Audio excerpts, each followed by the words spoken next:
Go through into these at these points so we can get there. I'd like to at least have you to be able to activate your Maharic seal tonight before you go so you can begin running that current. Right? Okay.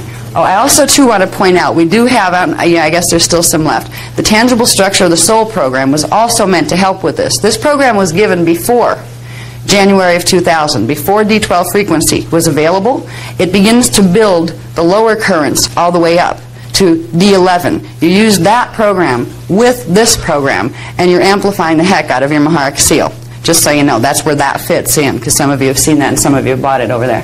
All right, so anyway, we have the Earth Core, Cathara Center 1. We have the Nuan Yun in the prostrate gland and in the vagina, Cathara Center 2. We have the center is called the Dal, and it's actually two centers, number 3 and number 4. That form the Dal are right here in this area of the body.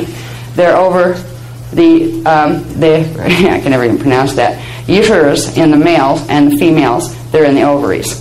So right in these areas here, there's actually spots in the body that when you start to push, if you lay down on your bed and your muscles are relaxed, start to push, you'll find tender spots.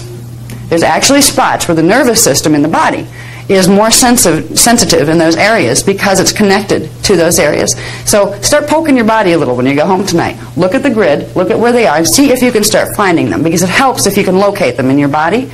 You'll get a feel where yours are, and you'll also be able to start to get a feel of where clients are when you start to work on them.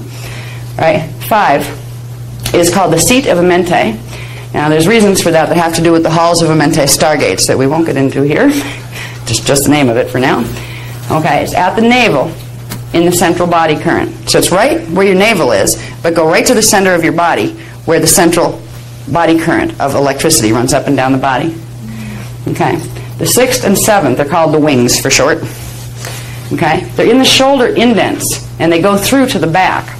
So they're like right in here. You can press around in here, and after a while you'll find a sensitive spot. You go, oh, that must be one of them. And there's an area in the back corresponding, as if they went right through, where there's a sensitive area back there too. What's interesting, a little trick on people that have breathing problems of any kind, or someone having an asthma attack around you, if you can get on the back of their body and you can find those areas where the wings come through in the back, and if you find them on yourself, like by pushing around the front, you'll get an idea where they are in the back of the person. Rub them vigorously with the thumbs around the wings. Doesn't matter which way to stimulate those wings. You can very often stop the asthma attack or restore the breathing rhythm. So that's a little trick that's very helpful and immediate with working with the Cathara centers. Okay. Now, number 8 is called the Spark of Orion. It's in the thyroid gland at the 8th chakra. Now, when we learn the chakras where they are, the 8th chakra comes out, one end of it comes out here. So it's right around in here. And it affects the thyroid gland and actually the thymus as well. But primarily it's focused in the thyroid. All right, so it's in this area up in here. That's a little harder to feel because you have bone in the way. All right, the ones that are easier to feel are the ones that are in the soft tissue.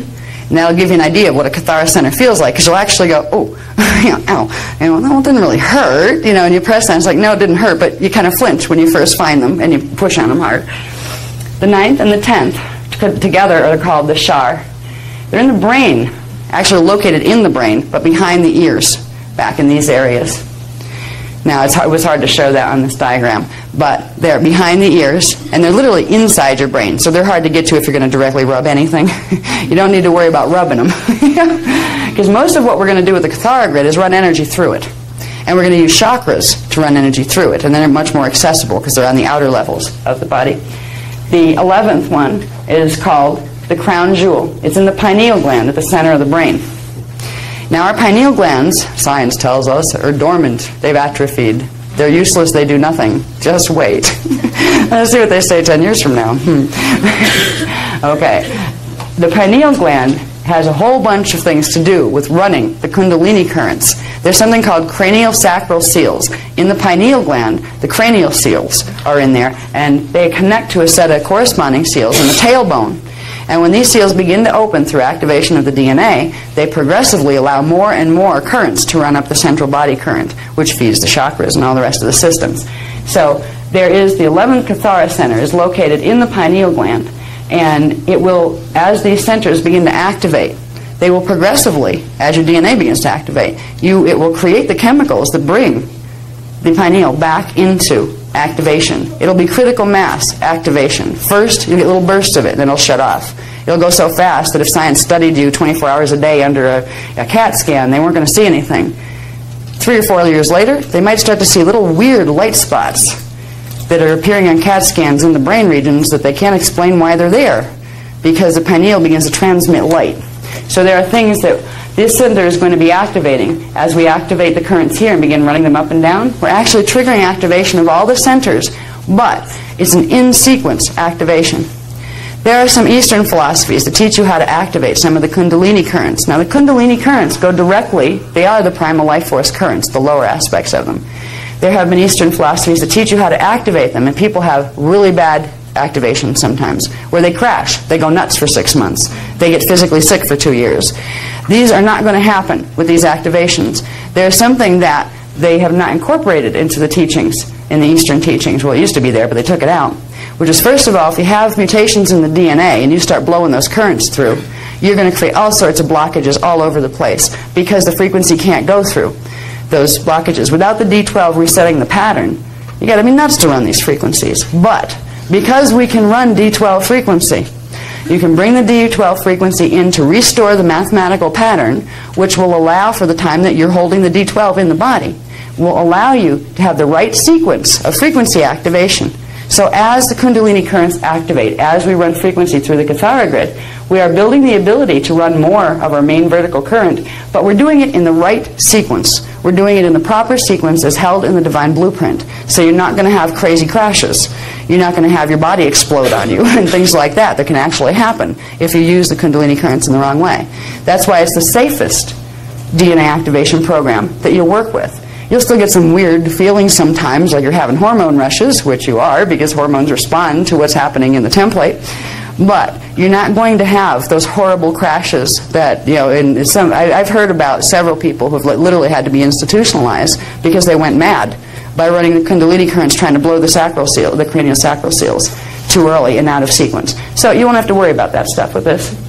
The capstone, Cathara center, that corresponds to the Maharic shield directly, that's the one that corresponds to D12 frequency. It's called the capstone. It's in the 10th chakra, which is 6 inches above the head. We're going to learn the chakra system now, so we know where our chakras are, because the chakras are going to be where we put stuff. Now we're going to learn about the shields too. I think that's the next one that comes up. Which is the next one? The shields. Yeah, we'll do shields first. Okay, now, again, the Cathara grid. We just learned where the Cathara centers were in the body. This is page 70. 70, thank you. Okay.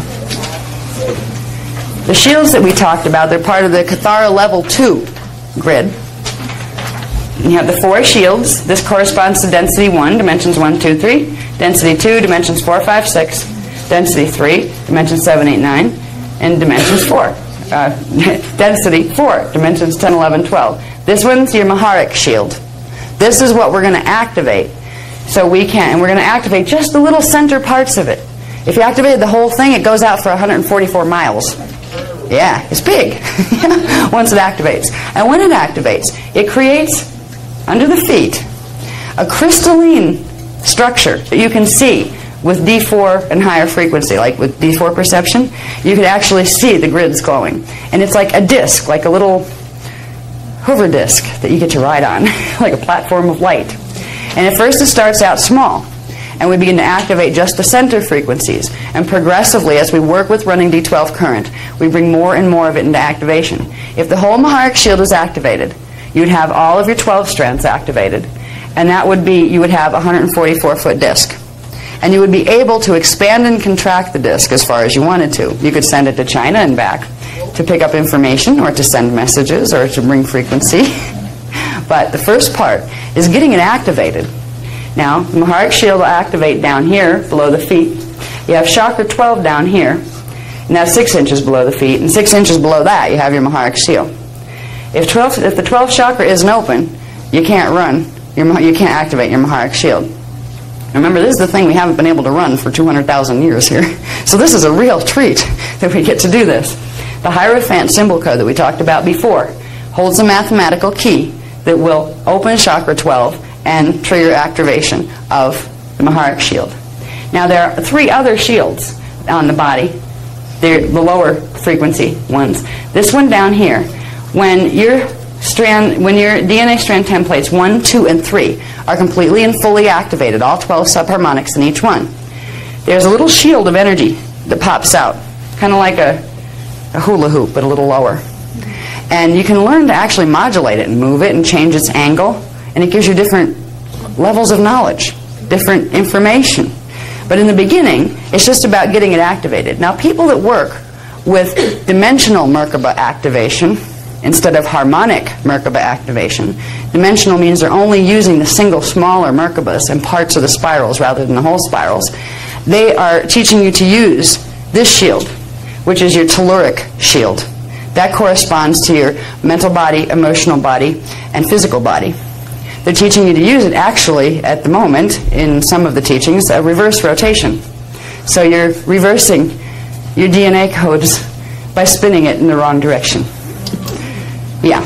So tomorrow we're going to get into what is a Christos Merkaba spin, because Merkaba is very powerful. It has the ability to interface directly with the DNA template. And if you generate enough of a reverse spin, you begin to start reversing the codes in your DNA template. You begin to reverse the mathematical imprint. And right now we have a third of it, 2/3 of it running in reverse anyway. So, anyway, this is the telluric shield. And this is what's interesting is I've watched some of the other stuff, but I haven't really studied the other Merkaba activation techniques that are out there. I just saw a little bit of the technique itself and said, wait a minute, that doesn't work. And why aren't they teaching them about the Maharic shield? Why aren't they teaching them about the shields that come out? How can you teach Merkaba without teaching the shields? Because it's all about the shields. When the shields activate, the vortices of energy around the body activate and in the body. They're teaching you how to play with these vortices of energy around your body, but they're not teaching you what they're connected to or how to get control of what you're activating, because they're trying to get you to spin stuff into the planetary grids that doesn't belong there. So the shields are important to understand because these control the Merkabas. And the Merkabas can, if they're used enough in the wrong direction, reverse the shields, which will reverse the DNA template. And this is what we're trying to avoid, is any more reversals in our DNA template, which means if the mathematical sequence runs in a certain way in the divine blueprint, they're running it in the reverse matrix, which creates an anti-Christos current. And it has to do with where you end up when you leave here as well. There's a place called phantom matrix that's built on anti-Christos current, reverse matrix current. It is, how did they word that, a subspace black hole system that was part of the grids, the scalar grid of this time matrix, that was literally blown off the grids and reassembled itself on the anti-Christos rotation. And there are beings. This is where, when I talk about fallen angelics, that's where they live. They can't bring in primal life force currents in the normal way because they've cut their Christos connection. They go from D11 down. What they do is they tap in to this living time matrix and they feed energy off of it. They feed off planets by attaching to the beings that live on the planets. So when we talk about frontwards and backward rotation of shields spinning, because these things, once they're activated, begin to spin. And they all have a natural spin rate and a natural rotation, which controls how the Merkabas around them. See, there's a Merkaba that will come down this way off that shield. There's another one connected to that one, another one connected to the one that you'll see in a minute up above the head, and another one connected to here. So these shields are pertinent to understand that they exist and understand that they're part of the level 2 Cathara grid that will control the mathematical program of Merkabas once you get into Merkaba mechanics. The shields are important, and because these guys can control the Merkabas, what you do with the Merkabas can affect these as well. Right now we have distortions in our shield 1, our telluric shield. 2/3 of it are running in reverse right now, which means you have it doing loop-de-loops, the parts that are activated in the body. But most of it is actually shut down. That's why we die between 75 and 100 years old, because we're not getting enough life force current into the body anymore to actually sustain it for any longer flash line sequence. The next one here corresponds with this one, dimension 4, 5, and 6. It's called the Duratic shield. This is the one we're going to begin to activate to run Duratic phase 1 current, which is the first current from the higher density fields that we're going to use in learning to do Cathara healing. This one corresponds to dimensions 4, 5, and 6, which is density 2. And what's interesting is when we get into, if we go back to the universal Cathara grid and how universes and planets also have shields, a stack of shields like this in each of the density levels. This is where some names you might have heard before come into play. Earth's planetary shield down here, it's dimension 1, 2, 3 shield. It's called the Earth shield. In density 2, it's semi-etheric matter shield. There is a part of Earth's planetary base in density 2 time cycles, and it's made of a little bit less dense matter than here. It's called Tara. In density 3, Earth has a counterpart and a shield. It's called Gaia. This is where these words are coming from, Earth, Tara, Gaia. And the one that you haven't heard here in probably over 25,000 years, because it's almost been like a curse word to the fallen angelic races, is the word Aramatena. Aramatena is the tonal signature, and therefore the name, of the density 4 Maharic shield for this planet, but also for this universe. So the planet plugs into the universe. Earth, Terra, Gaia, Aramatena. Everybody has a part of their own being in the shield of Aramatena, which is the shield, the Maharic shield, the divine blueprint of this particular time matrix.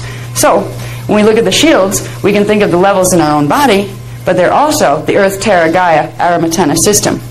Aramatena is also the name of a planet in the Lyran star system, in Lyra, the cradle of Lyra.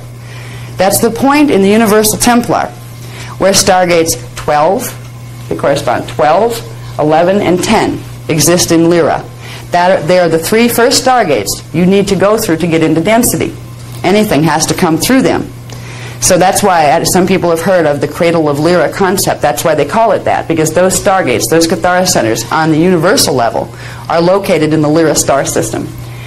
The portions of ourselves that correspond to these shields, our personal shields, are actually a part of the corresponding planetary bases. This shield of ours here holds our Earth frequencies. This one is connected to our Tara body. We have a less dense version of ourselves right now that is totally interactive. Our thoughts and their thoughts completely cycle. It's in density 2 Tara in what would be a future time cycle compared to this time cycle. When we begin to integrate, do soul integration of strands 4, 5, and 6 activation, bring those frequencies in, we are merging our self here and our Tara self to become a fully actualized soul. And that's when we begin to have the ability to move our body between both systems. That's the first step we're going to learn when we get into the real, what is all this going to do once we get DNA activated.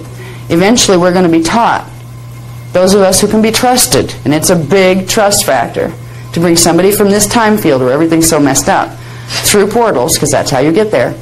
You would actually modulate your DNA, shift into full 6-strand activation, continual, and you would demanifest here because your body would turn into a Merkaba vehicle and you would pop up into the Terran time cycle. Semi-etheric matter. This shield, the next one, this is your soul shield and your Tara shield. This, and then it's called the Doradic shield. This one, the next one is the D7, 8, and 9 shield, your oversoul shield. It corresponds to Gaia. And this one manifests here. Okay. Manifests up here like a little halo. In the old days, when the Christos teachings were trying to be put through without getting people killed doing it, it became very stylized. Artists that knew something put halos on people that were special. The halo concept in the artwork always referred to activation of the oversoul shield. Many times you would see holy figures floating on clouds or on discs of light. These paintings were people that knew some of the ancient knowledge and knew they'd get killed by the dominating forces on the planet at the time if they told it directly. So they told it in pictures. The angel wings, you know, the wings that we see on angel pictures, had to do with these, because when this one activates, when your Doradic shield activates, there's a cross current that happens that literally comes out like this. It comes out this way, but it also comes out this way in the back, like wings. The images of what our energy fields are doing have been encoded in our artwork for many, many centuries. Because during those centuries, there was the Illuminati forces that were running this planet at the time would literally kill anyone who tried to teach things directly. In fact, they went after a lot of the artists who would demonstrate these things. Even that was too much. These are the parts of ourselves we're reclaiming. We have these shields, and they're directly connected to Merkaba. So when we begin to learn Merkaba, we'll remember the shields. We'll remember that they're connected to the Cathara grid. These are part of the Cathara level 2 crystal seals grid. There's also another level to the crystal seals grid that's still part of the same level 2 grid. And the next one, please. It has the chakras on it. I need that one. That one, you want the chart? Yeah, I think I'm going to go through. I'm going to skip through a lot of that and go right to. Yeah, we'll go right to the. Yeah, because I talk it anyway. Okay, the next one. This is on page 71 in your books. This one's a lifesaver for me. For the first year, I was trying to remember where all my parts were, at least the most important ones. At least if I'm going to run a symbol. Where was chakra 15? You know. This chart shows part of the crystal seals grid. Now, there are 12 crystal, or actually 15 crystal seals. 12 of them are embedded in the body. They correspond to the shields. Remember, the shields are three-dimensional. So crystal seals 1, 2, and 3 would correspond to the telluric shield of density 1, etc. There are 12 star crystal seals. These actually control the vertical axis angle of the Merkaba, dimensional Merkaba levels associated with them, which means they control the angular rotation of particle spin in the body, which means they control what angle of flash line sequences your consciousness and your body is going to be stationed in. The crystal seals are something we haven't taught too much in the Cathara program yet, because it's like, yeah, they're there, and we'll get to those in later levels, but at least you know where they are. At this point, we're beginning to teach more about them, because they're starting to activate in the planetary grids. The planet also has 12 embodied and 3 other, 3 kind of like in the higher dimensional fields, star crystal seals. The star crystal seals are beginning to open on the planet now, and within the next 2-year period, all of the star crystal seals in the human bodies are beginning to activate, which means they're going to throw through the frequency corresponding to them, and again, star crystal seal 1 processes dimension 1 frequency, etc. They're going to start pumping the harmonics, the 12 harmonics of each, their subharmonics of each dimension, into the grids more fully, which means they're going to go into your body, they're going to go into the DNA template. The star crystal seals are opening rapidly now in the next 2-year period, which means your DNA is going to start really doing stuff soon. It already has, actually. So there are charts that we'll get into in the Templar book, because they're really more part of the Templar course than they are Cathara, because we're talking about them on a planetary level. Because on a planetary level, when star crystal seals open, if there are distortions in the grids around them, things like volcanoes, earthquakes, tidal waves, and all sorts of other messes occur. So this part of the grid work that we're doing in the Templar courses is to do what we can by using our electromagnetic conduits of our bodies to run balanced frequency into the grids in the empowering stance of what's called a round table, which were the ancient Stargate technologies of how to run the grids, so we can hopefully balance the energies of the star crystal seals opening in the planetary grids. Now in the bodies, it can also create tidal waves and earthquakes and volcanoes of sorts, you know, in the physical, mental, and emotional bodies. It can cause destabilization of energy and frequency because we have distortions in our template. So I'm really wondering what it's going to look like in the next 10 years as these seals open and then the frequencies start to integrate. Because it takes about a year, I think it's between 3 months and a year after a seal opens, where it actually starts to transmit its frequency through the body. So it's going to be real interesting to see what people do in the next 10-year period as all these frequencies are going to be running through their physical, mental, and emotional bodies. There's going to be people who get very sick. There are going to be people who are going to leave this planet. Their souls know that their bodies aren't going to withstand it. So some of them are going to go out in groups. You're going to have more natural disasters to accommodate that will, that desire of those people. If you start seeing weird stuff happening, like bunches of people getting killed, don't go into the 3D mindset of, oh, isn't that awful? So, no, there's a whole troop that wanted out of here fast, right? There are no accidents. There are arrangements.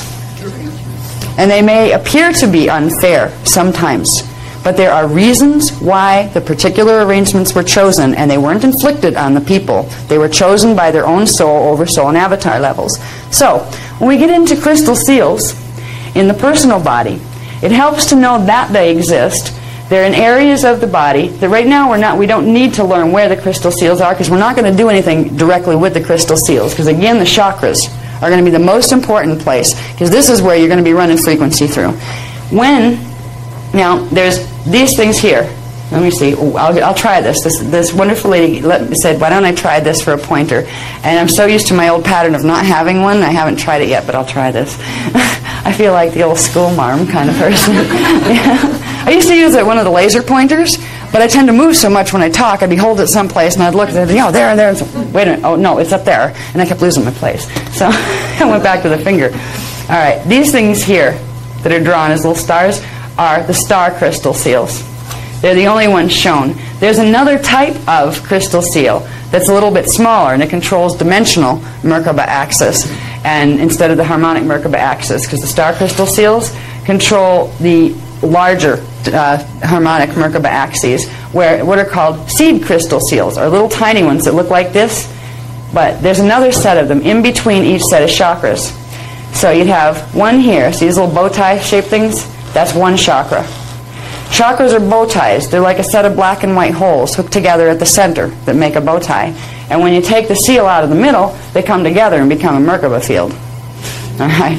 So chakras, these are the 15 primary chakras are shown on this chart. Each set, I should say, has its own little seed crystal seal that works as the bow tie between them. Now these two are a little hard to follow, because you have chakra 7 and chakra 1, and we call them chakra 1 and chakra 7, but they're actually, each is a half of one main chakra. But we still call them 1 and 7 because that's consistent with other things that are out there, and there's enough additional information that we're teaching people now. We don't need to make it more confusing by renaming stuff that's already been named that people are familiar with. So we have chakra 1 and chakra 7, and down in through here there would be the seed crystal seal that controls it. It actually pops up in the third chakra, right around here, right up above here. We don't have to worry about the seed crystal seals directly, because right now we're not going to be doing anything directly with the seals other than using the chakras. Now, if you take a mathematical program, you activate your Maharic seal current, bring it up through your main vertical current, which is this line of energy here, okay? You're going to put a symbol code, let's say, over the area of the body where chakra 4 is. That's the one that corresponds to the astral body in dimension 4 and your fourth dimensional frequencies.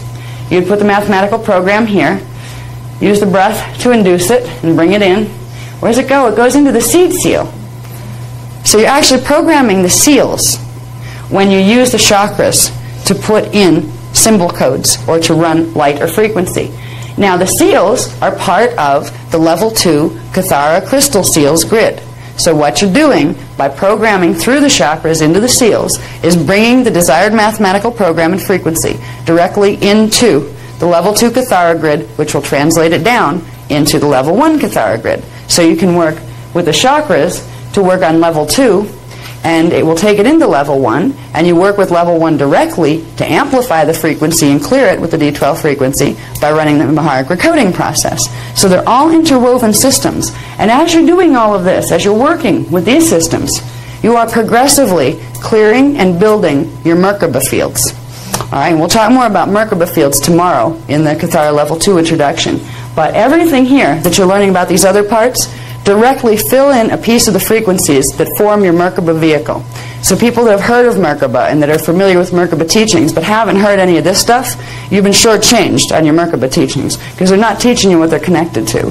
This is what they're connected to. When you work with these chakras, you're not just dealing with chakras, you're taking it into the crystal seals grid, which is allowing you to program into the Cathara level grid, and it's allowing you to begin the process of activating DNA. Tomorrow, after my long night tonight of playing with the graph that I've been dreading doing for the last 2 days, we're going to show you the transduction sequence of how the life force currents passes from the Earth all the way through all these levels to get out the other side, and then how it comes back again. So it'll make more sense of how it's like what's connected to what's connected to what. There's a flow here. It's like piping, like pipes in plumbing.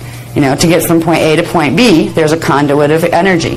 For if it's a water pipe, it brings water from one point to the other. These are conduits of energy that bring energy from one point to the other through into your manifestation. Okay, so the chakras here, we have 1, 2, 3, 4, 5, 6, 7. There's charts out available on those ever since the old Hindu days. They know about the 7 chakras. But then 8 is interesting. You see these that run at funny angles? Here's 8. It starts here. It's up above 4 and below 5. 5 is in the throat and 4 is in the heart chakra. This one comes out here, but it doesn't go straight back this way. It goes at an angle up this way through the pineal and comes out here, the back of the head. Number 9 is even more tricky. It starts here, and a lot of people these days are getting activations here where they're getting swelling right here at the back of the head where the neck and the head hook on, where the neck hooks onto the skull. Right here, I've actually had times where it swells and it hurts and you get headaches and it throbs. There are certain levels when you start to activate, even strands 1, 2, and 3 on the 9th subharmonic, and 8 and 9 usually go together.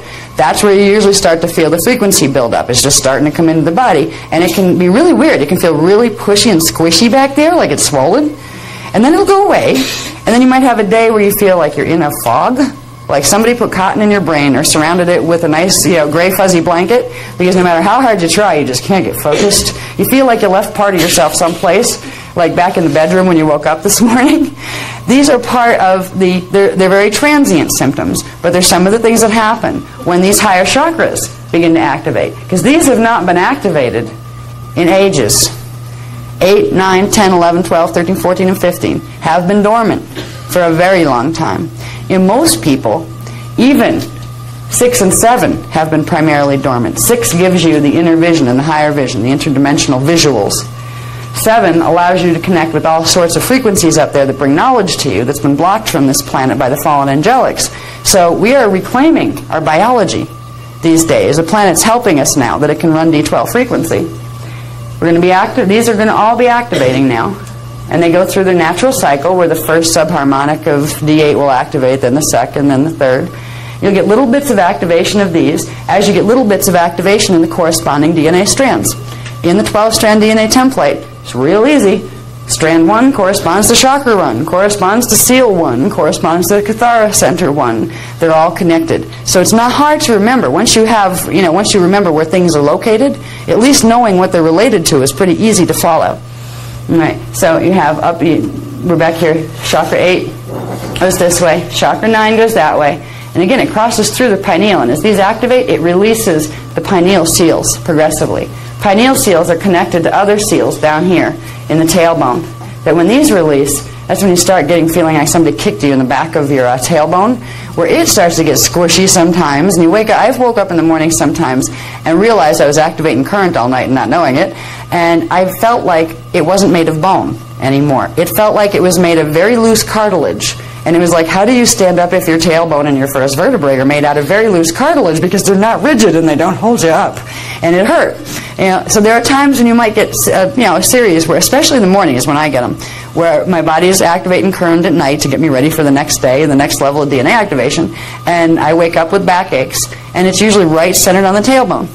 This will clear, and I've also been guided that you can take Advil for this. They said not Tylenol, not other stuff. They said as far as chemicals, it would be easy enough to process. During this process would be Advil. So that's what we've taken. Now, we've also taken Aleve when it gets really bad, but not so much for this. This is for other things that come up with other seals in the bodies that cause painful releases.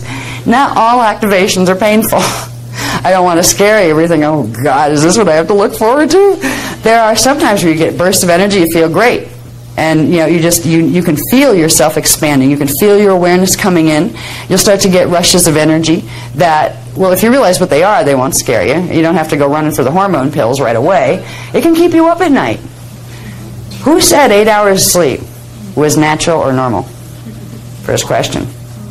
We're so convinced. We call ourselves insomniacs if we can't get 8 hours sleep a night. There's something wrong with us. Is there? D12 avatars don't sleep ever. They don't need to. What we do when we sleep is we take a part of our consciousness out of association with the lower strands, take it up higher, pick up a load of energy, and bring it back down, because you can't get it in directly unless you have seals open down here. You will find as DNA activates, sleeping rhythms may go right out the window. You might never know when you're going to be tired, where you might have the days on end where you're exhausted. No matter how much you sleep, you may have days on end where you are manic. You just have so much energy, you hadn't felt this good since you were 10 years old. You know? And it's really annoying when you're trying to go to sleep at night. You say, I have to get up for work at 5 in the morning. This is nice that we're activating DNA, but I still have to get up for work at 5 in the morning. You learn to work with it. And everybody has to do it personally. What? A half hour? Okay. Okay, I'll leave time for, so we get the technique done. Anyway. He's reminding me we have half an hour, and I'm determined to get you through those techniques. There's 2 techniques I want to get you through tonight. Okay, now chakra 9 was there, and it runs that way. Chakra 10 is right up here. It's 6 inches above the head. Chakra 11 is 18 inches above the head. Chakra 12 is not up there. It's down here. It's 6 inches below the feet. And that's the one that needs to open so you can trigger your Maharic shield. And that's what happens when you use the Hierophant symbol code. When you run it down into the Maharic shield, it hits this and triggers this into activation at the same time. Now, down here in Earth's core, right in the core of the Earth, is Chakra 13. What this creates for you is a conduit of energy flow. And this little skinny current in the middle progressively gets wider and wider and wider. The more DNA template activation you have, the more your Merkaba field fills out, the more stuff you have activated, the wider this current gets, to the point where it's not only inside you, it expands all the way out around you. If you had 12 strands activated, your Maharic shield would stay active all the time, and you would have a pillar of silver light. Whenever you entered density, you would literally have a pillar of silver light around you. Some people would be able to see it, some wouldn't, but it would be around you at all times. What you're doing when you're activating the Maharic shield manually is you are manually creating, calling it into being, waking it up, your Maharic shield pillar. So for the times when you're running the frequency of the D12 frequency to activate Maharic shield, it will pull up this pillar of light. Now, if you were fully 12-strand activated, that pillar of light wouldn't stand alone around you as just a protection field. It would literally go all the way through you. Right now, this is a little current in our bodies that has to be progressively expanded out until eventually it's out around us, until eventually it is the Maharic seal that just stays there, and you don't have to worry about being afraid of anything at all, which you don't have to worry about anyway, but you don't have to worry about activating it manually, because when everything is working well and you have 12 strands activated, it will stay activated. But what you're doing in activating the Maharic seal, you're not putting something artificial into your system. What you're doing is manually activating something that belongs to you anyway. You're activating it prematurely because it might take you another 500 years of evolution down here before, because of the way the planetary grids are, before you could actually get that to do its thing all on its own. Because what would happen was all the lower stuff would activate first. This current would fill out and get thicker and thicker, and eventually it'd be out here, and you'd integrate over soul, and it'd be out about here. And then eventually, after all that integration, you would get your Maharic seal. What we're doing is we're bringing the Maharic seal in manually, and it will progressively trigger moving inward and moving outward, the activation of the currents in the body, which is activation of the DNA, the Merkaba, the Cathara grids, the crystal seals, etc., etc., etc. If you activate one, you're activating the other that corresponds to it. Okay? Okay. I think that's enough on that chart. I'm getting breathless here. I must be starting to talk fast. Okay. Page 75.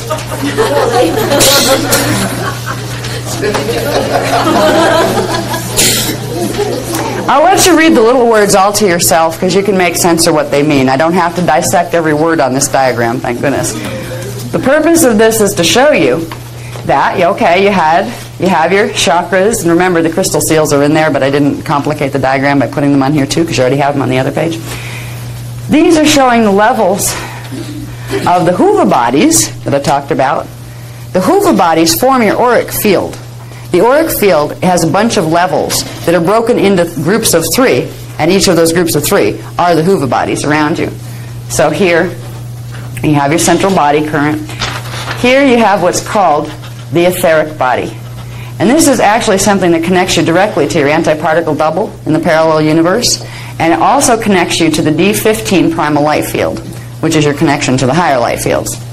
All right. We don't work too much yet with the etheric body, except when sometimes if you start to do a Cathara healing on someone where you're running the frequency, you might just start to see areas that have holes in it, where it looks like, you know, an energy field that is ripped, and you can just kind of project some of the D12 frequency up toward it, and it'll help to repair it. But it helps to just know what the parts are and where they are first. Okay? This corresponds, the etheric body corresponds with DNA strand template 1, with first dimensional frequency, with all the things that have ones on them. Okay? The Cathara grids, the Cathara centers, all of the things, the chakras, the crystal seals, they correspond to the etheric body level. The next body level here is the emotional body level, or the telluric body level. That's out to about here in the auric field. And they're a little different distance, but you can actually start to play with your energy fields. Lay on your back on the bed. You can even do it sitting up, but it tends to be easier when you're laying down at first. You don't have distraction. It's like you can relax better. Take your hand out about here and slowly move it in. And you'll start to feel a resistance level. What you're doing is crossing one of these bands. Now, figuring out where number 1 was so you can figure out which level your bodies are at, you have to start in close. You know that your etheric body is somewhere around very close to the skin. Try to feel it. Sometimes you can see it with other people where it's like little flickers of bluish gray light. They go, you can see it like over the shoulder or something, but it moves so fast you can actually see it better out of the corner of your eyes than you can by looking directly. But you can begin to feel it. You get an idea where that is. You turn your palm this way. Try to find the next level.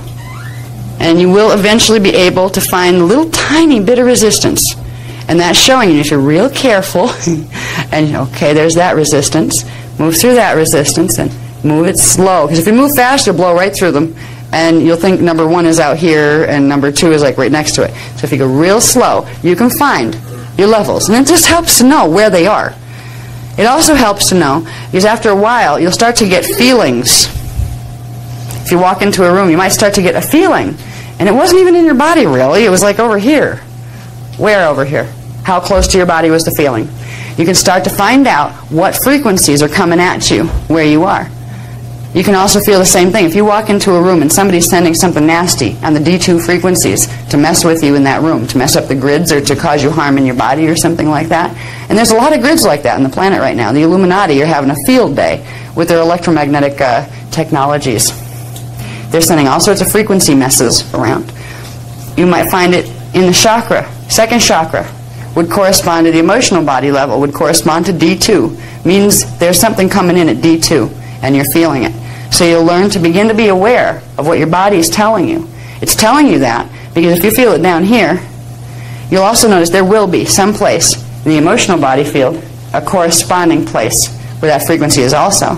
And if you know that those areas correspond to D2, you know it's going to be affecting your emotions. You know it's going to be affecting the molecules in your body, like the water molecules. And you know it's going to be affecting DNA strand template 2 and the chemicals that go with it. There's also area that will be an area where you would know it's time to bring up some pale silver D12 frequency and run it through that chakra. And fill that level of your auric field with the energy by the breath. Bring it up and push it out. But if you want it to go into the emotional body, push it out that chakra, the second chakra, right? D2 emotional body, D2 chakra.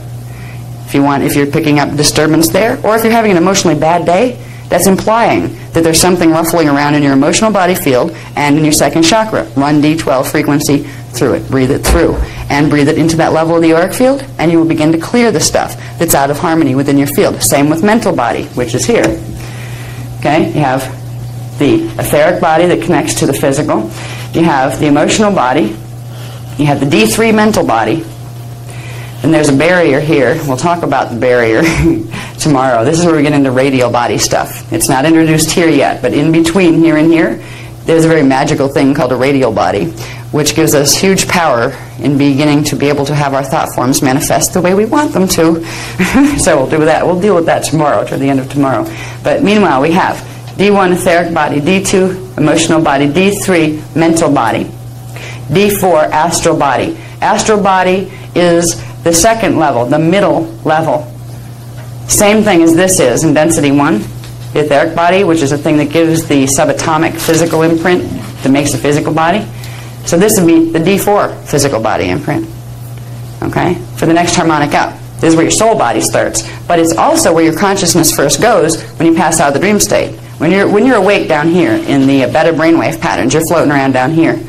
When you slow your consciousness into alpha, you're actually going down this way, into the lower flashline sequences. When you get to a certain point of slow, you pop up out here in the dream state. And this is where like the difference between waking and dreaming. You go into a brainwave pattern that's up here. Here it looks like theta brainwave pattern and several others. But what you're doing is transferring your consciousness up here. You already have a body form up here that's made of semi-etheric matter. D4 astral body. Okay. D5, this is considered the archetype body. And it's because it sets the imprint for the emotional body down here. See, there's a direct correspondence with the bodies. It's not on this chart, but D1 is a base tone, which is base magnetic, which is base particum. D2 is an overtone, which is base particate, base electrical. D3 is electromagnetic. It's base electromagnetic because it's made of particate and particum. It's called a resonant tone. Every one of the harmonics has the same structure. Bass tone, overtone, resonant tone, bass tone, overtone, resonant tone. Bass tone, overtone, resonant tone, all the way up. The tones become important because we begin to realize when we're doing chakra work, bass tone, overtone, resonant tone. Now, bass tone chakra is a base magnetic. Magnetic should have a magnetic spin, which is counterclockwise when you're looking at the front of it. So and right now, if you look at most chakra teaching systems, they're teaching you the opposite magnetics. Wonder why that is. Happens to go with the reverse spin on the Merkaba. Happens to go with reversals on the DNA template. So these begin to give you the keys to understanding how you can tell the difference between something that's teaching you a technology that's good for you and something that's not. If you know where the bodies connect and how things are supposed to spin and what they're supposed to look like in the divine blueprint, you can tell if somebody's trying to teach you something that's deviating from it. That's why they haven't been teaching divine blueprint here for a very long time, because they don't want you to know these structures, because they give you the power to reclaim your body form and your consciousness again. So we have D3, D4, astral body, D5, archetype body. D5, it's called either the celestial body or the angelic body, which is just a name that refers to it. They all have their own tone names, but they're not given yet because they're kind of complex, some of them. D7, you have the catharic body. D8, now again, bass tone, overtone, resonant tone. The higher ones set the template for the lower ones. So the higher bass tones set the templates for the lower bass tones. This becomes interesting when we work with triadic phase currents, because we learned that to activate a current in the body, you need A, the D12 carrier wave. That's the first thing you need before you can open any of the seals to get the current to come through. Then you pick what current you want, and you have to go one harmonic up and run that frequency to activate and release the seal on the current you want to get. That's why they're called triadic. There's three. A combination of three frequencies you need to use to get them to open the body. We'll talk about that one tomorrow. Anyway, we got astral body 4, archetype body 5, celestial body 6, catharic body 7. This is called the monadic body 8. And the monadic body is interesting because it connects directly. It has some extra energy conduits that connect directly into the primal sound field. So D8 becomes important in certain aspects. Some of the tangible structure of the soul teachings work with the D8 frequencies. There's a song in this book, and I'm not sure what page it ended up on. The Aria Kumnare works to begin activation of the D8 level grids in the entire body under the D12 Christos template.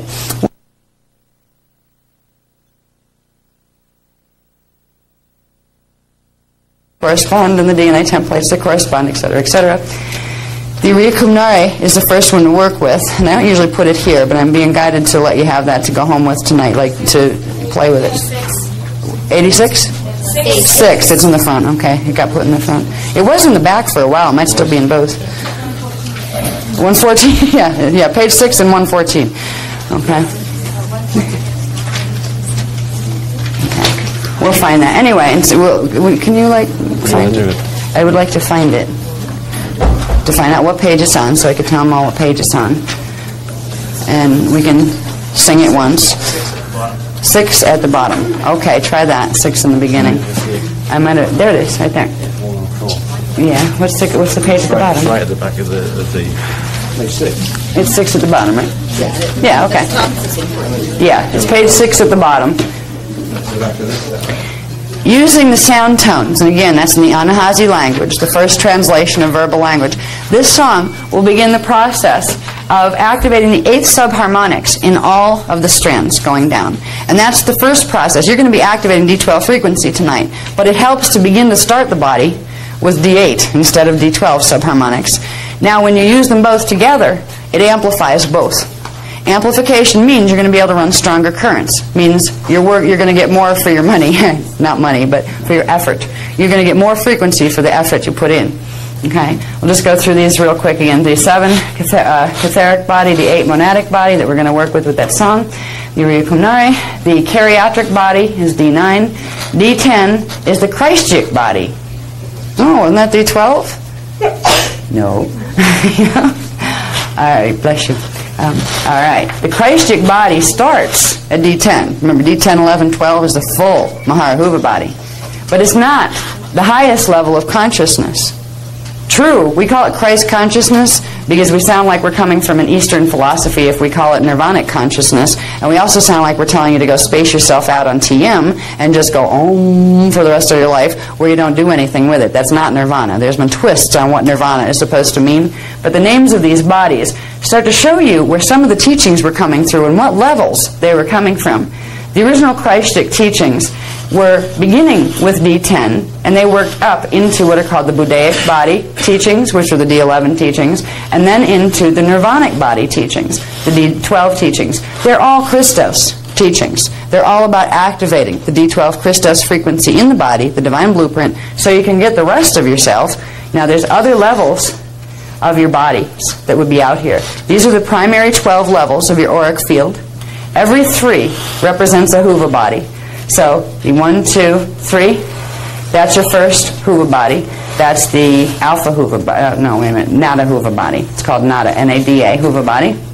This one, second one, harmonic 2 one, is called the Alpha Huva body, D4, 5, 6. Over here, we have the Beta Huva body, and it's spelled B-E-T-C-H-A, and it looks like Betcha, but it's not. It's Beta Huva body, but spelled B-E-T-C-H-A. That's the Oversoul Huva body, and then the 10, 11, 12 Mahara Huva body. Now there's another one out here, another set of 3, which would be the primal light fields, D13, 14, and 15. That's your Raja Huva body that goes with your Rishi level of identity. So they would extend out here, but we're first concerned with getting these activated. Before you worry about becoming a Rishi or an ascended master, become Christ conscious first. You know what I mean? But at least you know where they fit. Okay. We can go on to the next level. I want to get to the technique. Yeah. Okay. Yeah, I might as well show that, and then we go into... I'm not going to do Hara tonight. I'll do Hara tomorrow. Yeah, we'll do Hara with the other stuff. Okay. Okay, one more thing to show you before. What I want to go through to here is I want to go... We'll do the mentor exercise and the Maharic one. We can do them back to back. Okay? Now, here's one more level, just so you know it's there. We're not going to work with it yet, but just so you know that these are part of your anatomy. These are called axiotonal lines. This is on page, what page? 87. 87. This is your axiotonal line system. What we're doing is building up through the grids. All right, the transduction sequence, where each one of these is part of the level of energy transmutation that takes place to get it from being pure consciousness up into a manifest hologram. Tomorrow, if I survive this night, doing the graph that I know I have to do, is going to show you where each of the levels fit together. So we already have a basic idea of where they fit together, but this is going to show you in a very clear to remember visual way where the pieces fit together. But these are called axiom lines. Now, axiotonal lines are the ones that are running through our body. Axi-B-tonal lines are the corresponding ones running through our antiparticle doubles body. And we circulate energy between their body and our body. They actually circulate between the axiom lines. So we have axiotonal lines over here, and they have axi-B-tonal lines over there in the parallel universe. When we work with axiotonal lines, there are various different things we do with them.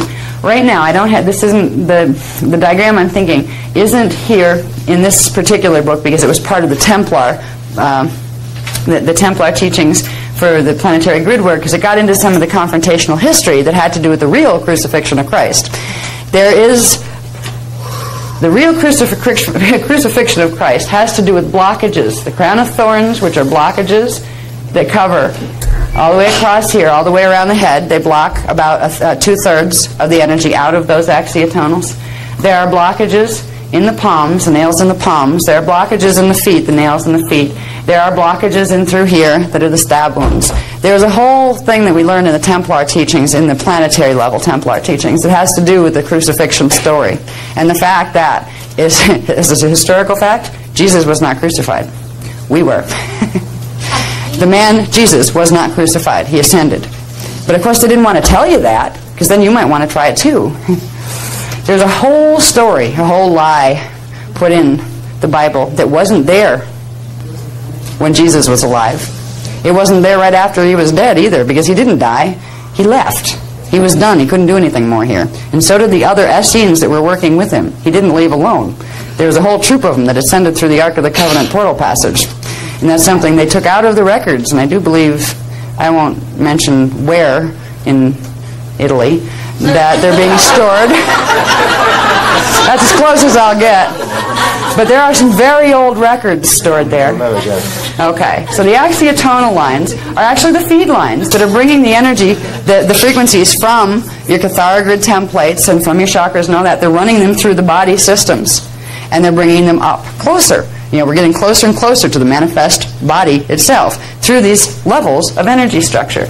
It helps to know, eventually, we're telling you all the anatomy now, so you know the parts exist, and literally you could do a level of Cathara healing, working with just one of each of these parts, working with just the chakras, working with just the axiotonals. There's whole healing applications for every level. But right now we're trying to get you familiar with all of the levels, how they fit, and how to go to the core template first. Because no matter what you do to the outer levels, if you don't get the divine blueprint reset in the core template, all the other stuff will be temporary. You'll temporarily get a fix, a heal, and it'll reverse back to its mathematical deviation. So we're teaching you where they fit, and what we're going to go into, what's the next one? The next thing, honey?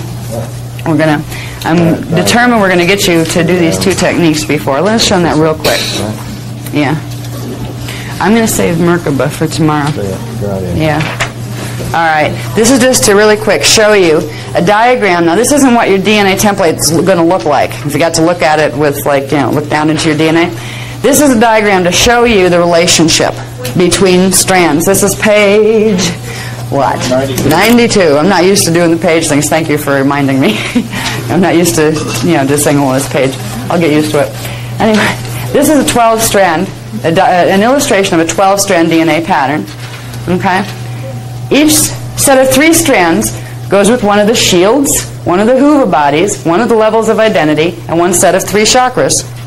So, strands 1, 2, and 3, this is what I was talking about all along. This diagram shows what I was talking about all along. You have the telluric shield, which is the density 1, 1, the Nada Huva body, the one down here, and the incarnate identity, the self you know right here, and chakras 1, 2, and 3. The next set, strands 4, 5, and 6, corresponded Duratic shield, the Alpha Huva body, soul identity, chakras 4 through 6. And when we get into Merkaba, this is where we get into Merkaba vehicle building. Each of these strands corresponds to a part of what's called the Nethra phase Merkaba, which is the density 1, basic, stay in your density level Merkaba. That becomes a vehicle when you start to activate the higher strands and progressively build the spiral of energy that goes with that, the harmonic that goes with it. It builds what's called a 6-dimensional Merkaba vehicle called a holophase Merkaba vehicle. We're going to talk about Merkaba more fully tomorrow, but this is on this diagram, so I'm just going to mention it to you. When we get over here to strands 7, 8, and 9, the Turic shield, which means when you're working with Turic shield activation, you're working with chakra 7 through 9, dimension 7 through 9, the Beta Huva body, the Oversoul identity, and Quattrophase Merkaba, which is a 9-dimensional Merkaba vehicle. And then the next set is 10, 11, and 12. That's the Maharic shield, the Mahara Huva body, the Avatar Christed identity, chakras 10 through 12, and something called Mahanta phase Merkaba, which is a 12-dimensional Merkaba vehicle. There's another stage of Merkaba vehicle called the Rahanta phase Merkaba that goes with the Rishik shield. There are phases of building the Merkaba vehicle, and if it's built right, it works well. Unfortunately, there's not too many great things on the planet right now that teach you how to do it right. We're trying to bring you the core teachings that the founders gave a long time ago. That's what these are. This shows your DNA template and how it plugs in. These things in between here, they're shaped like little stars of David. These are fire codes. Okay? Fire codes are codes that exist between the strands, that when all of the codes within each set of 2 strands activate, this activates and it allows for DNA strand template braiding, which allows for chemical braiding in the DNA strands, which, when they all work right and in sequence the way they're supposed to, it allows for chromosome braiding and it allows for molecular transmutation of the body form. And that is a process by which transdimensional ascension, or moving through stargates, occurs. You take your body with you by literally combining its particles and antiparticles, and that happens by strand braiding. That happens by allowing the fire codes between the strands to activate. Now, some of the things we're going to be doing before our time together is over, we're going to be doing something called the Emerald and Amethyst Awakening. We're not going to do that tonight. That's quite a long process. Unfortunately, you only have to do it once, because the planetary grids are activating enough now where you don't have to do all the steps to it over and over again, thank God, because there's a lot of steps. But it's worth doing once, because it's a master's 2 levels, a master's Kundalini activation, that bring all of these simultaneously into activation. It's like if you turn them all on fully at one time, you just blow up, because your molecular structure is not ready to handle it. What it's like doing is going out and turning the car on to let it get warmed up for when you want to drive it. That kind of thing. It's getting them turned on and ready to go. They're not going to blast frequency through you and wipe you out, but it is going to produce enough of an amplification of your D12 frequency that you're bringing through your body that you will be able to run an ample amount of D12 current to create enough of a Maharic seal to block out some of the psychotronics that are being used on a global level right now through the grids and through the electromagnetic systems. I'm not going to name certain installations that have been built specifically for the purpose of transmitting something called phantom pulse technologies. Phantom pulse technologies are subtle wave programs that attach themselves to natural electrical currents. They can be natural electrical currents in the grids or man-made electrical currents. That's when your toaster becomes your enemy. When there's a phantom pulse running through it. I mean, seriously. And unfortunately, there is an Illuminati presence on this planet that is quite large, and usually they have jobs with big titles at the end of them. And there are certain groups that are actively pursuing creation of a frequency fence that's meant to block our ability to activate DNA, because if we activate our DNA on the D12 Christos alignment, the Guardian groups are going to get control of the Stargates. And this is all about Stargates. That's the Templar workshop. We'll talk about it. But, so you know, the things we're going to do tomorrow with the amplification of the frequencies of the things we're going to activate tonight are going to activate these 12 codes and keep them ready at an oscillation rate where they're ready when it's time. And when the strands build, you will progressively and more quickly be able to undergo DNA strand template braiding. If there ever comes a time when it gets really bad on this planet, which it's up in the air right now. Nobody knows which particular time vector we are going to experience as our manifest reality. If it got bad, there will be evacuations. They will be through portals. And if your DNA can't go, you're stuck here, which means your consciousness can go, but you got to leave your body behind. So, it doesn't hurt. Just in case, it's good to have your DNA activated if there is no emergency, but just in case, it's very nice to have activating DNA in your back pocket in case you need to have a ticket out of here with your body. So, we're working on these things. Everything we're doing tonight has to do with building the ability to move through from the easy to the ridiculous, depending on what the next 10 years holds for us. And it's all about activating Merkaba, DNA, Cathara grids, and getting our divine blueprint reset in the body. Okay, I think we're up to the point where we can run technique. You're doing Merkaba tomorrow. I'm doing Merkaba tomorrow. You got it. Yeah, okay. Chapter 3 begins after those two. Excellent. Yeah, I'm going to introduce the rest of Merkaba tomorrow. Probably not as the first thing. I'm going to do triadic phase currents tomorrow when I first start. Yeah, okay. We're going to take you through exercises 1 and 2. I believe we have enough where we can do that now. You know where they are in there? Let me find these. Technique 1 and Technique 2. Page 1. On page 117, 117, there's Technique 1. It's called Awakening the Mentor and the 6th and 7th Senses. We're going to run you through this, and the way we teach the techniques so that you can do the exact same thing that we just did, because you have it in writing, we're going to read it. there used to be a time when I would let things come through spontaneously, and we'd get all sorts of sophisticated stuff going in the bodies, but I couldn't remember them by the time they were done. It was like they'd come out and they'd go and they were off into the ethers. We did them, but there was no record of them. They were extremely hard to try to pull them off the videotapes and things like that. So what we do when we're teaching, especially the core teachings, we will read them just as you have them there. So you can do this again when you go home. Now right now you have the support of the group energy field, which means there's more frequency running in the room right now, so it'll be easier for you to reach some of the sensations that go along with these. That's why we recommend doing them here. We're going to do technique 1 and then technique 2. I want to talk about that for a minute. Technique 2. That's the big. Technique 2 is the one we've all been waiting for this evening. The Maharic Seal and the Liquid Light Cleanse. That's technique 2. After we do technique 1, which will help us to amplify what we're doing with technique 2, we will run the Maharic Seal technique. That means we are going to activate using the Hierophant symbol. And remember the Hierophant symbol? Remember what that looked like? That was a flat Star of David in pale silver light. Okay? It will help if you can remember where your chakras are, but if you can't, just give it the number. Some part of you knows. Okay? In the meantime, try to keep up with it. Eventually, when you work with these techniques, you'll know your chakras just like you know your name and social security number if you live in the States. It will be automatic. But for now, if you have a hard time with it, don't worry about it, because you're still going to get the currents to go where they need, because you have the support of the group field right now. And there's enough of that pattern being run that if you're giving the intention to do it, you'll be able to pick up, oh yeah, that's this, okay? So we're going to run the 2. We're going to run them back to back, which means we'll start with technique 1, move you through that, and then we'll go into technique 2. Now the technique 2 liquid light cleanse is very important. This is where you're going to activate the Maharic Seal, and then you're going to bring the frequency up into the Cathara grid. This is the first time you're going to start reprogramming the divine blueprint into your Cathara grid. It's something that ideally you could do every day, and what's really wonderful is by tomorrow we get to use something called the Maharic Quick Seal, so it doesn't take so long, right? But when you first start, it's important to take the steps, because you're reminding the body consciousness of an ancient program it used to know how to run, but it's been so long that you need to stimulate it by sending all of the frequencies down into it.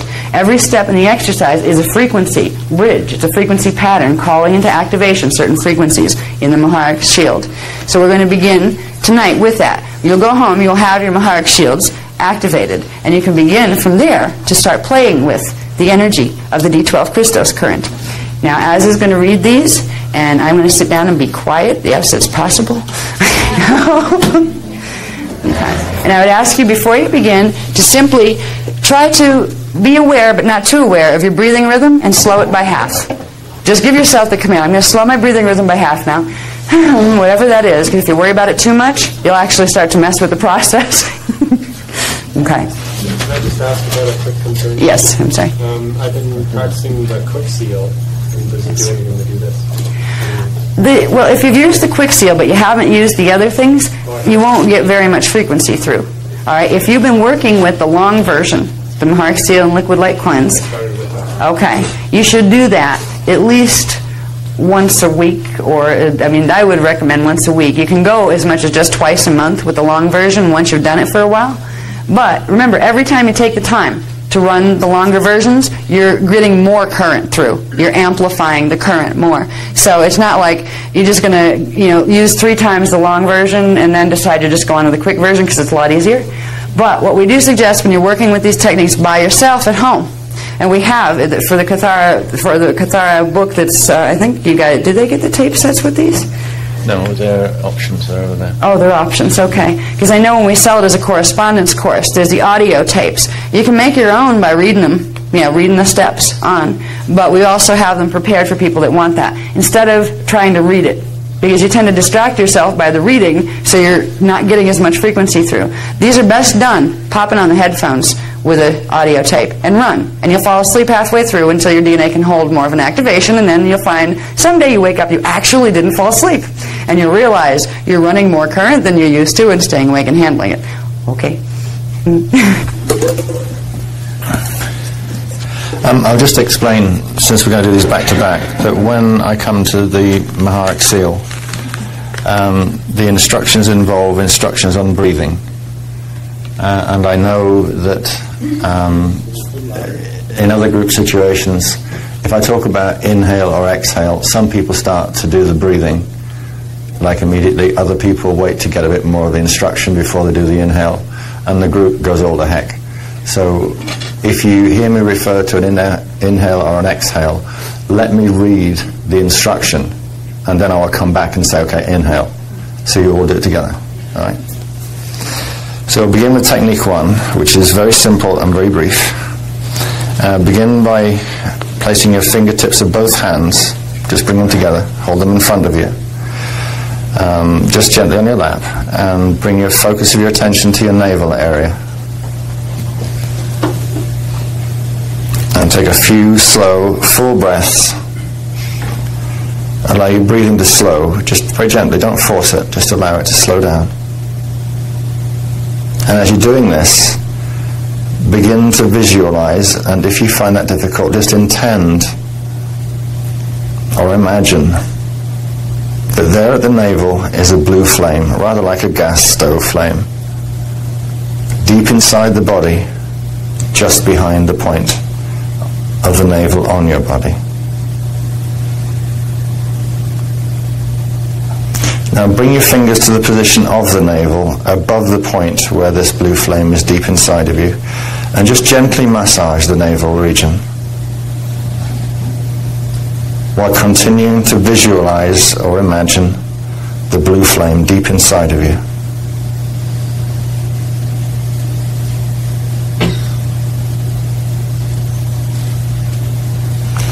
Now stop the massaging action. Just rest your hands in a relaxed way. And visualize a sphere of white light within the blue flame, deep inside of your body, behind the position of the navel. Bring your attention to a point within the white sphere, and imagine that you can feel the reality of the white sphere all around you, just as if you were sitting there within the white light sphere that you're visualizing or imagining is there.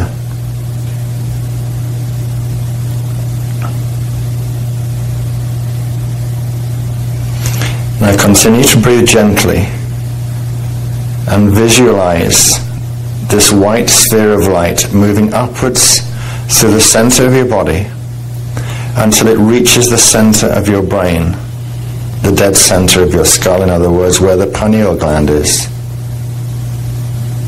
Just bring it up slowly and gently. Stop the movement of the sphere of white light at the pineal gland. And then imagine or visualize that this sphere of white light is moving out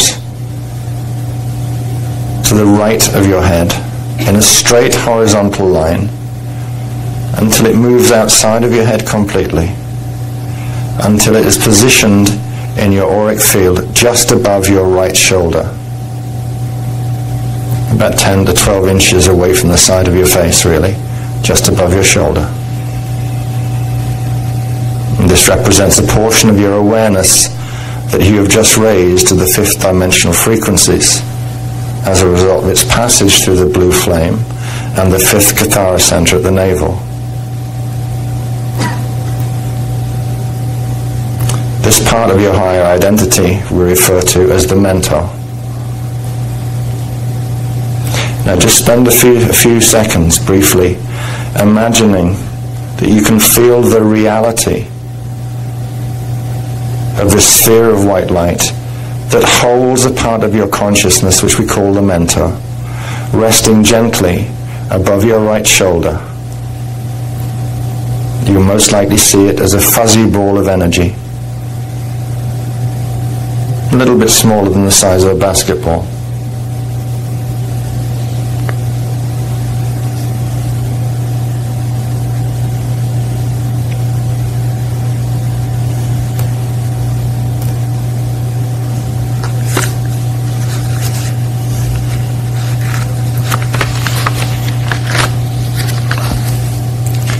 Just remain relaxed and breathe easy.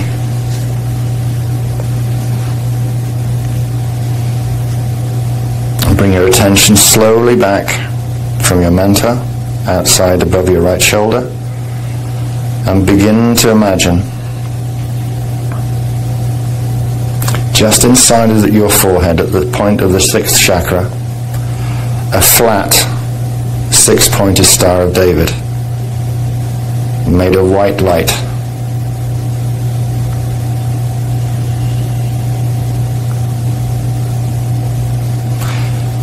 Continue to hold your attention or imagination on this white Merkaba star and move it over towards the left in your inner field of vision. Just move it across to the left, to the side of your head as it were.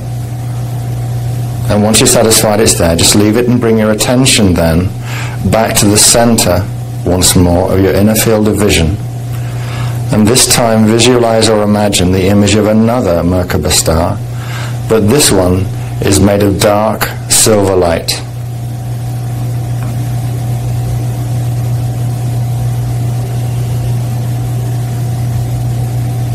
This is also a flat Star of David. Now with your fix on that one, try and expand your attention or your imagination until you can see both of them. The white one you shoved across to the left side of your head, and the dark silver one in the center. Now just observe or imagine that these two Merkaba stars slowly move towards each other.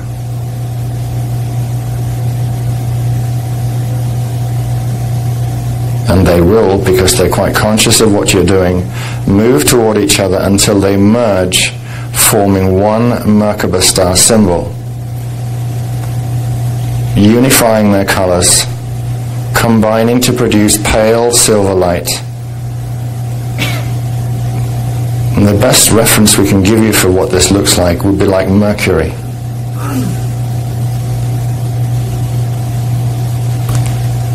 Now with this Hierophant symbol clearly in mind, fully merged in pale silver light, just bring your attention to the sound of your own breath and take several slow, deep breaths.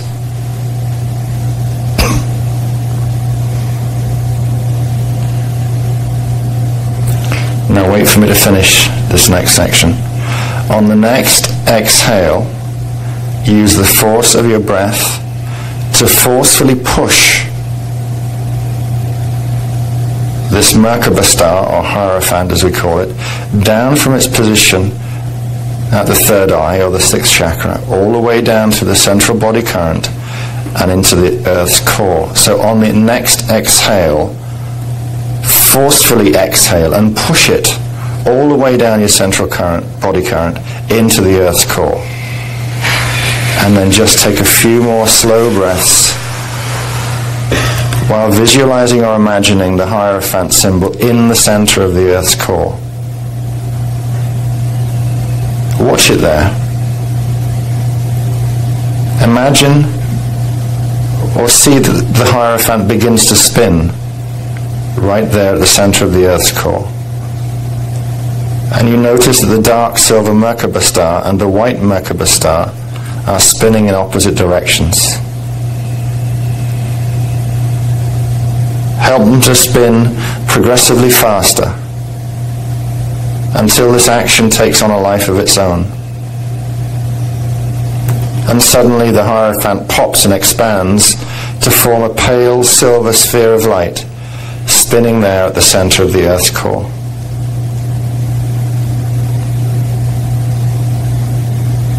As you watch, notice that a huge, horizontal, pale silver spinning disc emerges,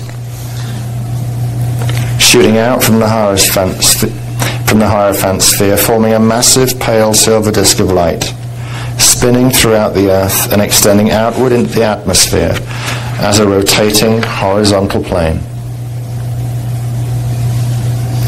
Allow that to continue.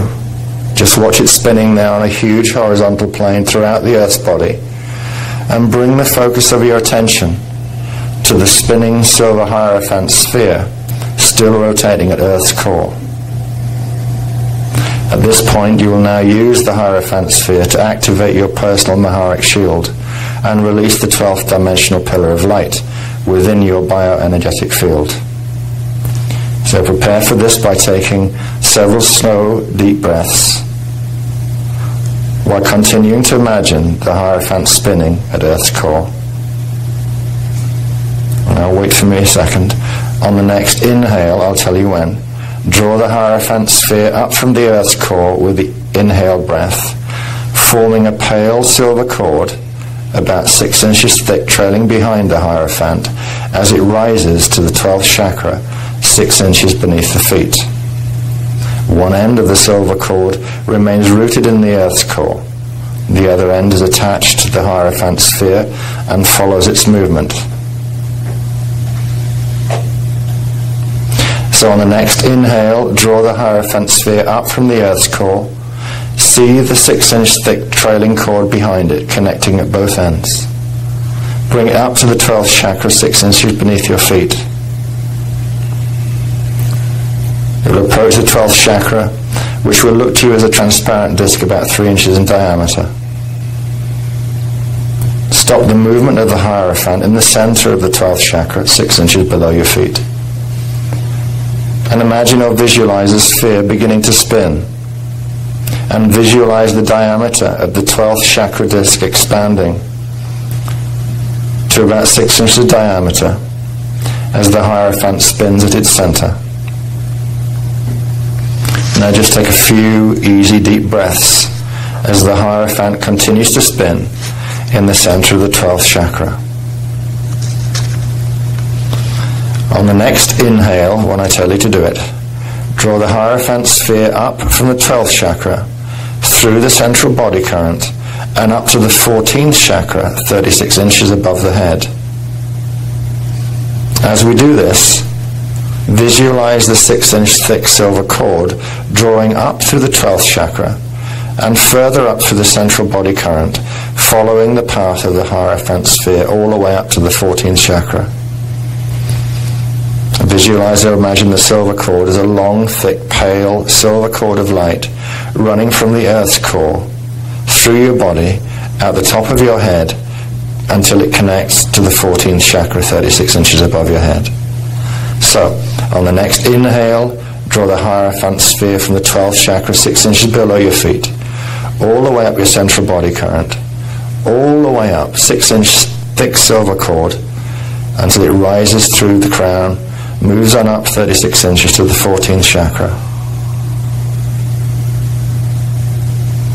And once you've accomplished that, just take several deep, slow breaths, while imagining that you can feel the sensation of this massive current of clear, pure energy running through the center of your body.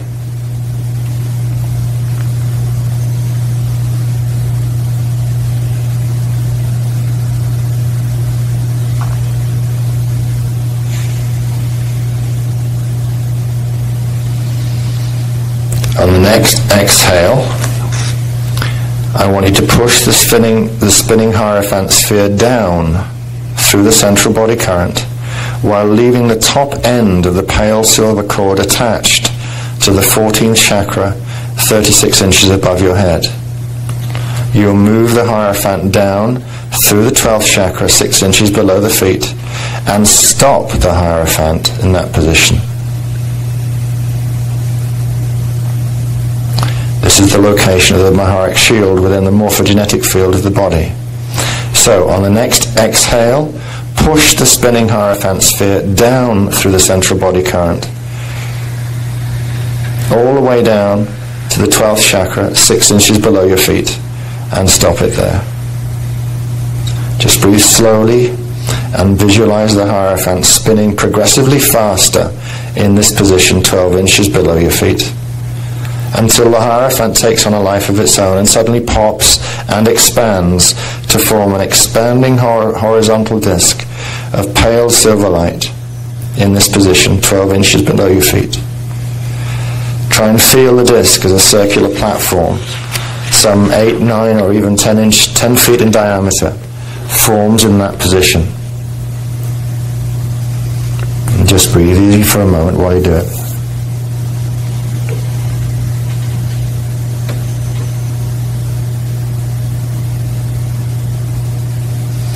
Now you can leave the disc doing what it's doing there and return your attention now to the massive horizontal disc of pale silver light, which you left spinning throughout the Earth's body, the planetary Maharic shield. Imagine the sensation of the large spinning pale silver platform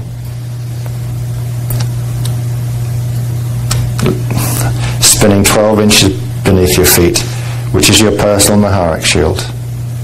Now breathe slowly and deeply whilst visualizing a massive rush of pure, cool, pale silver energy running from the planetary Maharic shield up through the pale silver cord and into the personal Maharic shield 12 inches beneath your feet. Just breathe this energy flowing between them. Breathe with the intention of filling your Maharic shield to its fullest present energy holding capacity. When your shield has received as much energy as it can hold, it will take on a life of its own, suddenly pop and expand upward into an oscillating pale silver pillar of light, surrounding and permeating your body. A tube of light extending beyond the body by about 18 inches and running all the way from Earth's core to the 14th chakra 36 inches above your head. Just breathe with very strong intention, not necessarily vigorously. Just breathe that intention until you've drawn the energy fully into your shield. And feel or notice the popping and the expansion. Filling out the body to about 18 inches from the surface of your skin, forming a column all the way from the Earth's core to the 14th chakra. Try to feel the reality of your body encased in this cool, refreshing, pale silver pillar of oscillating light. And allow yourself a few slow, deep breaths. And imagine the energy from the pillar emanating throughout all of the cells of your body.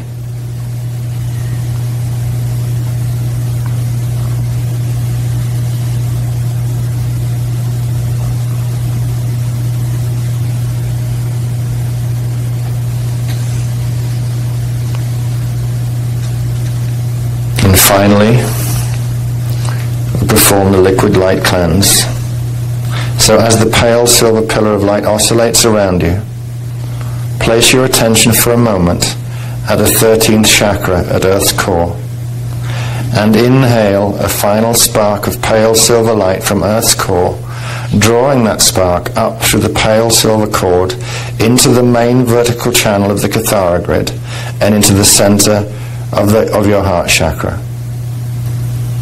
So inhale, draw this spark of pale silver light from the Earth's core all the way up through the pillar into the main vertical current of the Cathara grid at the center of your heart chakra.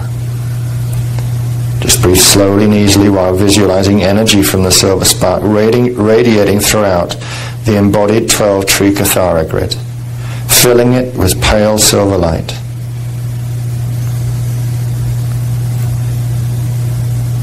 Just continue to breathe slowly, allowing that radiation to occur throughout the 12-tree Cathara grid. When the Cathara grid has reached its energy holding capacity, the 12th chakra 6 inches below your feet will automatically contract to decrease the flow of silver light from the Earth's core. Just feel for it if you can't see it.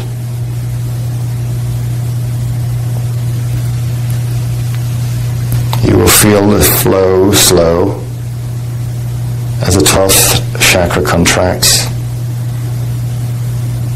At that time, the planetary Maharic shield will stop spinning and transmitting energy through the silver cord, allowing the silver cord to return to its dormant state.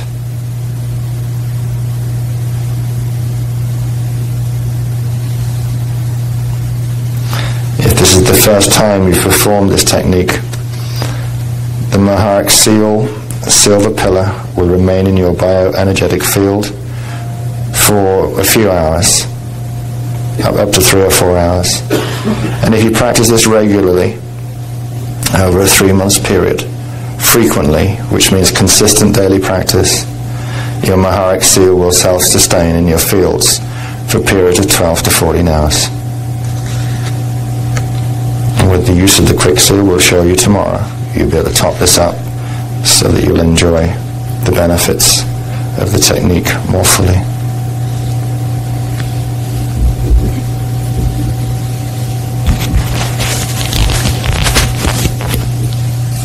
I love the feeling after running one of those. So calm.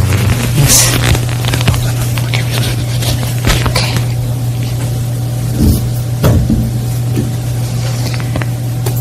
Anybody feel the current yet? Okay, because sometimes you won't when you first start. So if you're doing it, that's good. That means you're pulling some good current. What's nice is the techniques that we will be doing. We'll be learning how to run this through other people as well, and how to begin to activate the palm chakras and later the finger chakras. But the Merkaba techniques that we will also learn as part of Kathara level 2 tomorrow, later tomorrow.